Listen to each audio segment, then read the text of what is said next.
The impossible Discovery Fleet Commander Zara Voss had been monitoring the outer rim of Caltharian space for 12 years.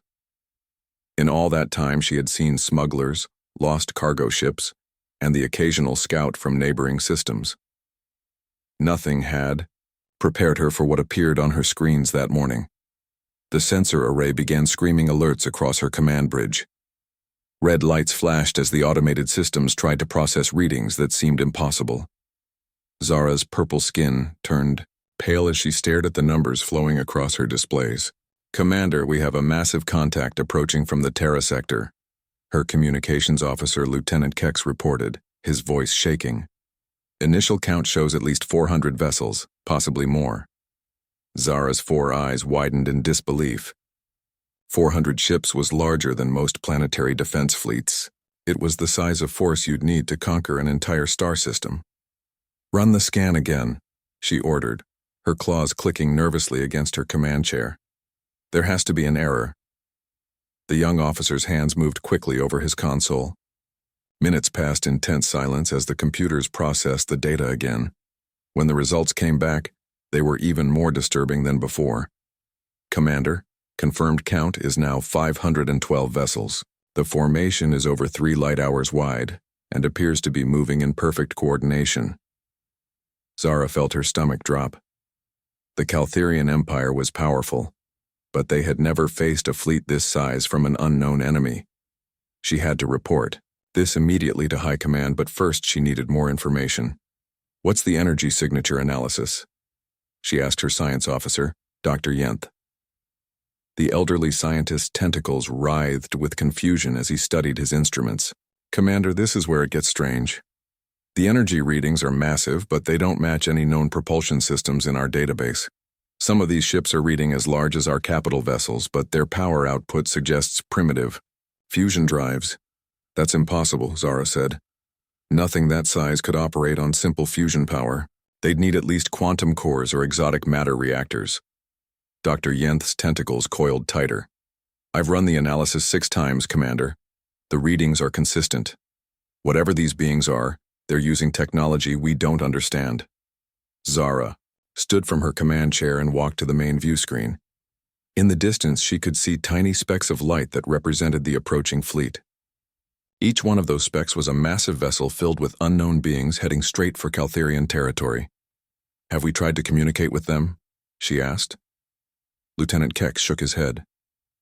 "They're maintaining complete radio silence, Commander. No response to any of our standard greeting protocols. It's like they're ignoring us completely." The situation was getting worse by the minute. An unknown fleet of incredible size was approaching their space using technology they couldn't identify and refusing to communicate. Every military protocol screamed that this was the beginning of an invasion. "Commander, should we alert the defense fleet?" asked her tactical officer, Major Grex. Zara considered the options. If this was an invasion force, the small patrol ships stationed in this sector wouldn't stand a chance.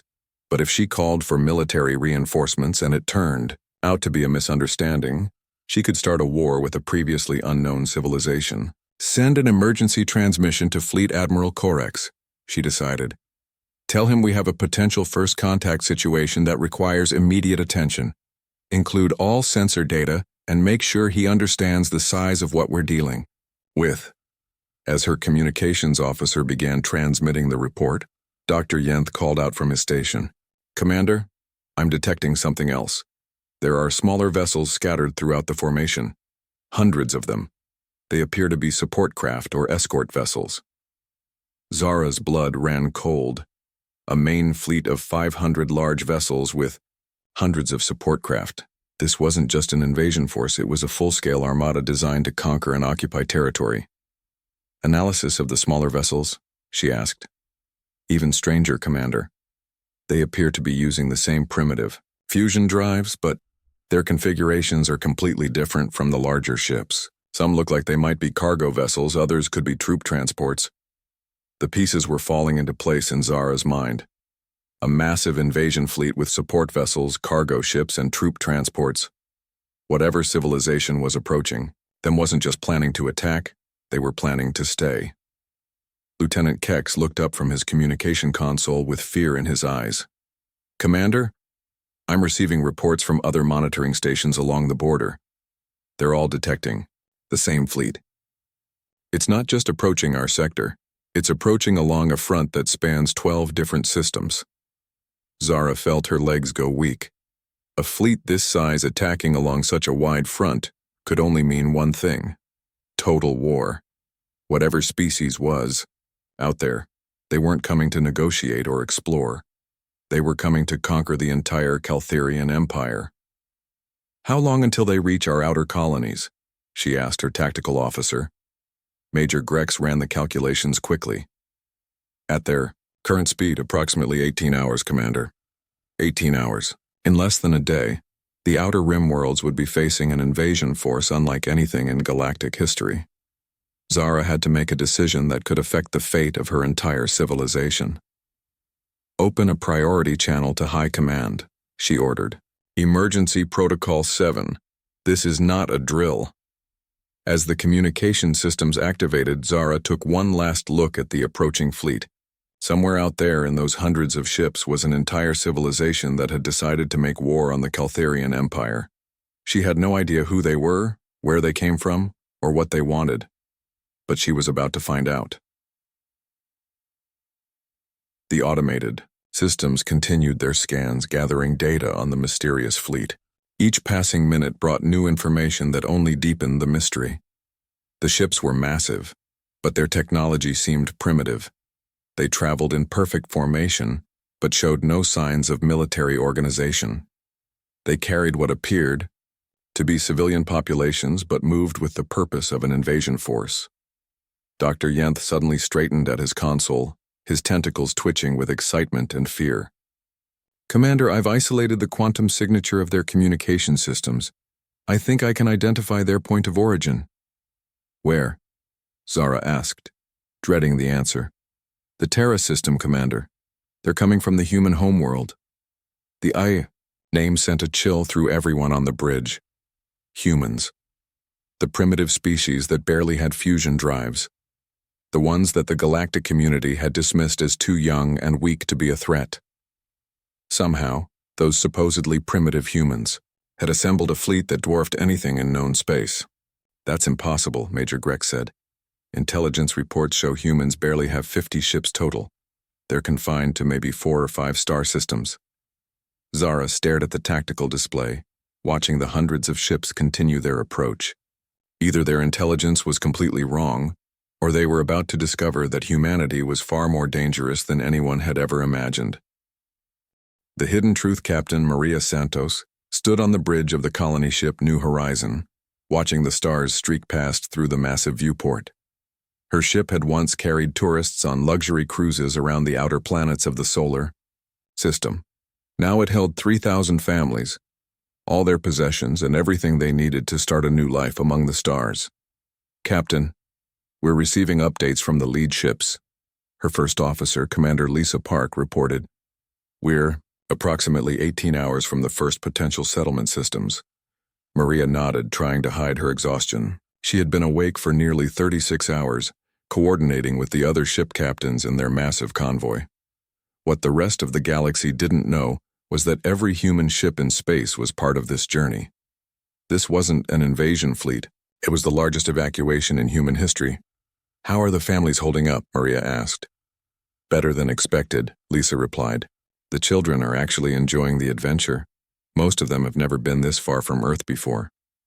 Maria almost smiled at that. Children always adapted faster than adults.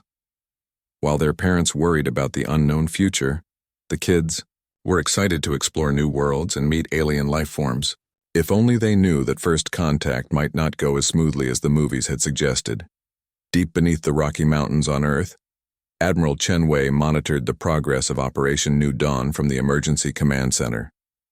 Banks of computers tracked every ship in the convoy, from the largest colony vessels to the smallest cargo haulers. On his screens, he could see the true scope of what they had accomplished. Status report, Chen ordered. His aide, Colonel Sarah Kim, consulted her tablet. All ships are maintaining formation, Admiral. We have 627 vessels in the main convoy, with another 215 support craft providing logistics and security. Chen rubbed his tired eyes. 842 ships. It was every space-capable vessel that humanity possessed, from massive colony ships to tiny research pods. When faced with extinction, humans had done what they always did. They had improvised, adapted, and overcome. "What about our trailing scouts?" Chen asked. "Still no contact from the Caltherian border stations," Colonel Kim reported. "But we're picking up increased communication traffic from their monitoring posts. They know we're coming."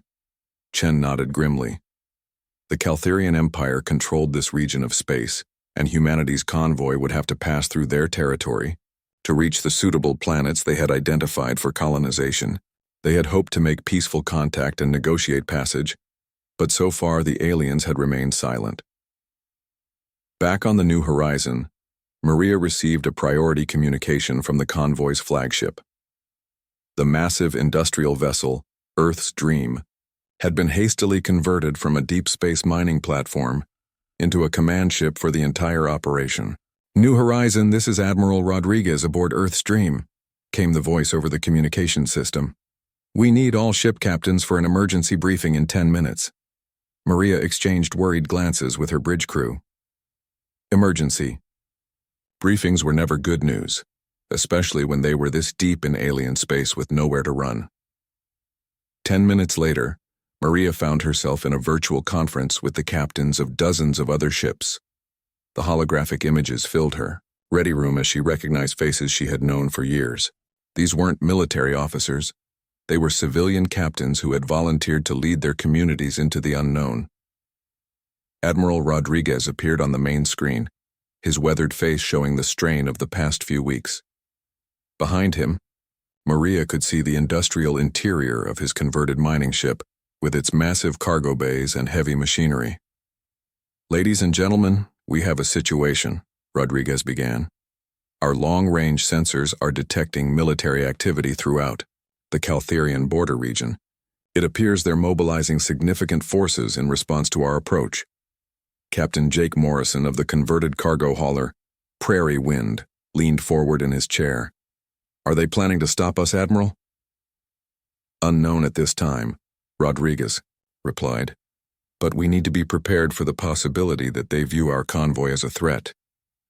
Maria felt her heart sink. The Caltherians controlled dozens of star systems and had one of the most powerful militaries in the galaxy. If they decided to oppose the human convoy, there would be nowhere to run and no way to fight back. "What are our options?"